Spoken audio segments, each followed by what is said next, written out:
and Shredder uses Krang's powers to bring Palpatine back to life, Yeah. and now he's a zombie Sith Lord. And I actually walked through. Which was awesome. I actually walked through the Comic-Con Convention Center with Chewbacca's pelt for a good little while, just to kind of emphasize that point, and I thought that was really awesome.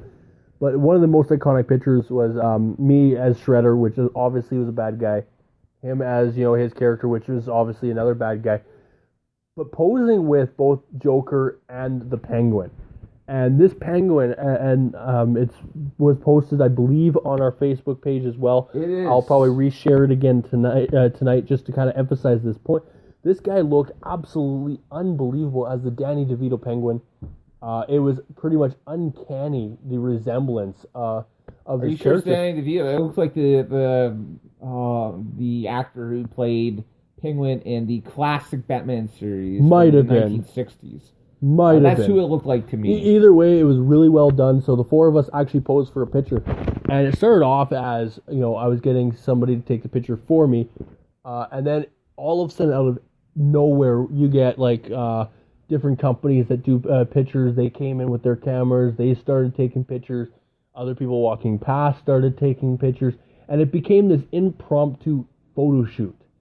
Which, I've always been one of those ones. I've partaken in them as the other side, as the one taking the pictures. Yeah. I've never been in one myself.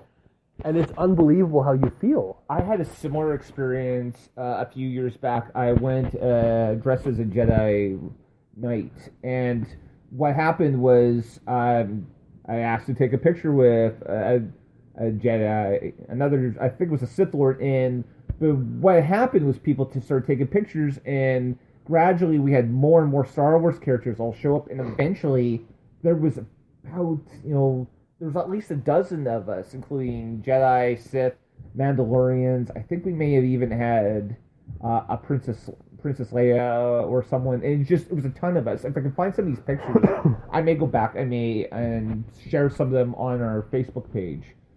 It was just... It was amazing. I haven't dressed up in a number of years. I believe we're going back at least 4 years. I think last time I was a Jedi Knight, and my wife actually dressed up as Princess Leia, and we haven't done it since. And I think for me that was the big thing I would kind of missed out on, where kind of it would have added to the experience I had. I didn't really feel my experience that I really got into it until I actually got to meet Axe and Smash Demolition, who are to date still the longest running WWF/WWE World Tag Team Champions of all time. They were champions for 471 days. New Day, I think, is around 440 days. Correct me if I'm wrong. You may even be able to chime in on this if you know. See, and for me, like, I didn't actually meet any guests and all that. I did walking up to the convention center before anything even started. I was already meeting people and talking with them, and that was awesome. Because they saw us in the costume, like, oh, they're like, I've been here all weekend. I was actually at Shredder yesterday, and and these things, right? And they're like, I wasn't sure if people were going to be dressing up today, so I didn't actually dress up. I brought it with me, and I was going to put it on later. And we were commenting how we were actually kind of one of the smart ones to dress up beforehand. And it's those little things, like you walk in, and we pretty much emphasized this before, how much of a family this place is. And I got actually a little story here that will kind of really showcase that. About 4 years ago or so, I was actually in the Comic-Con out in Edmonton. And I was kind of more front and center there as well. I definitely met with a lot of people, and as more of a fan, less as something like this. One of the guys I actually ran into on Sunday recognized me from that con. So we started talking some more. So that shows how much of a community it is, not just here in the city, but all in general. Yeah. When someone actually recognizes you from another city, that's actually pretty huge. And you guys start talking. That just shows the hugeness of all this.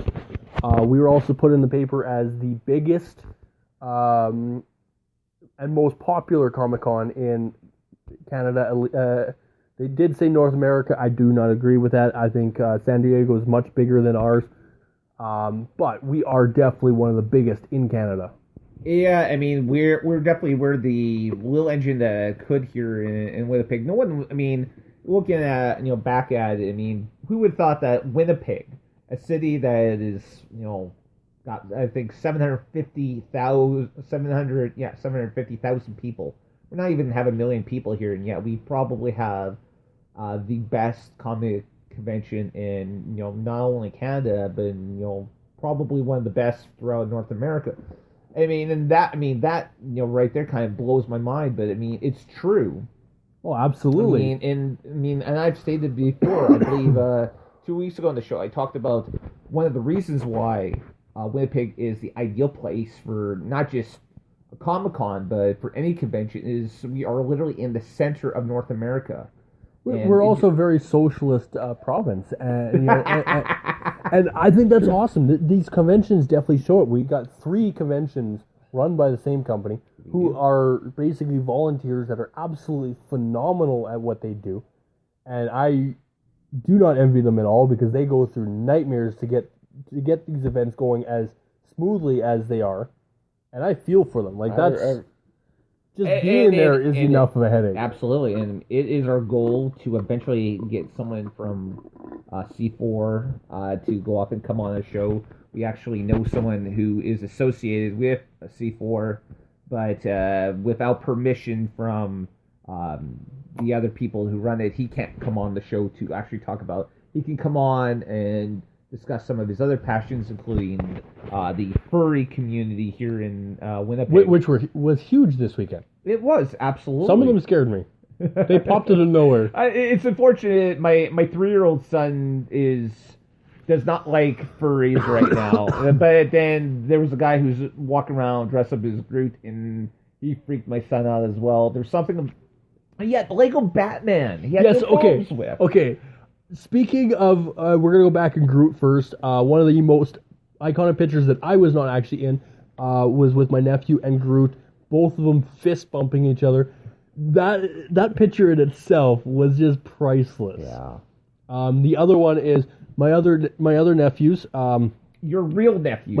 Yes. I mean, they were in the C4 child costume contest.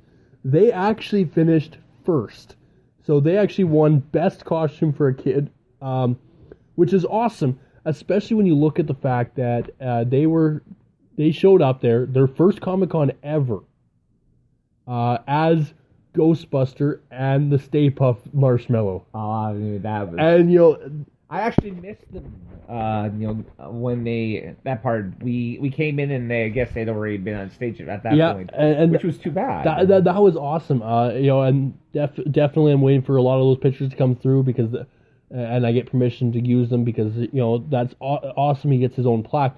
But the best moment was when the Lego Batman, and the all homemade costume, came up and the guy who was orchestrating it all, the MC, got everybody to start singing "Everything Is Awesome" from the Lego movie. I forgot about that. It was actually. But the best part about this wasn't the fact of the song or the fact that everybody was singing. It was the fact that the guy could not get up the stairs because of the costume. Yeah, exactly. We were all singing the song, and this young man just could not get up on stage. And what amazed us is we were talking about this afterwards.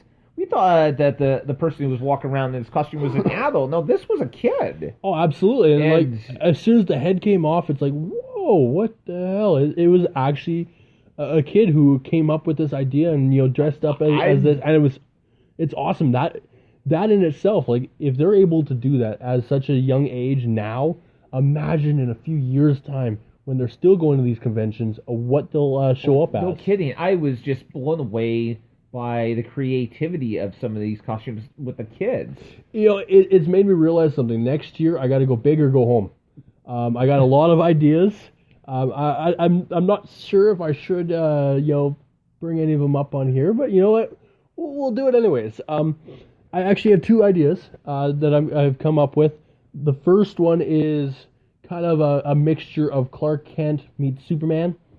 So basically, take half of Superman's costume, half of Clark Kent's costume, cut it in half, put it together, and there you go. So you got basically what it is. It's kind of like a time warp of the two split personalities showing at the same time. I think it was kind of mentioned to me as going as Clark Kent, and then I've kind of snowballed from there a little bit. And the other one is definitely as a Batman / Bruce Wayne kind of personality. I think it would be a kind of an epic, 2 different days, 2 different characters, but in the same general, idea. And then from there, I don't know. I haven't quite decided yet. Obviously it's a 3-day event, so I definitely got to do big. Like it's either really big on the first day or really, really big on the last day. I don't know. For some reason, I would really like to do a costume up as Sam Vimes from the Discworld novels written by the late great Terry Pratchett. I mean, or actually better yet, maybe even go as Rincewind. I know you may not understand this. Hopefully someone who listens to us now or later on will have the time to actually look up some of these characters that I'm speaking about. I definitely think next year we need to, as a group or something or other, really go all out and orchestrate something, especially some sort of theme maybe, and go to this Comic-Con and kind of let's see things from a different point of view. Being in the pictures, I had so many people as I'm walking, they're yelling out Shredder. I got high fives and fist bumps and waves, especially the little kids. Little kids were loving it, and it's really awesome to see such a iconic villain come to life in one way or another. And I don't know, like this is my world. Yeah, I was just saying, guys. I mean, if you've never been to a Comic-Con, I mean, you guys gotta do it. I mean, it can be one of the most exhausting experiences in your life. It can be, and at the same time, it can be one of the best. I know.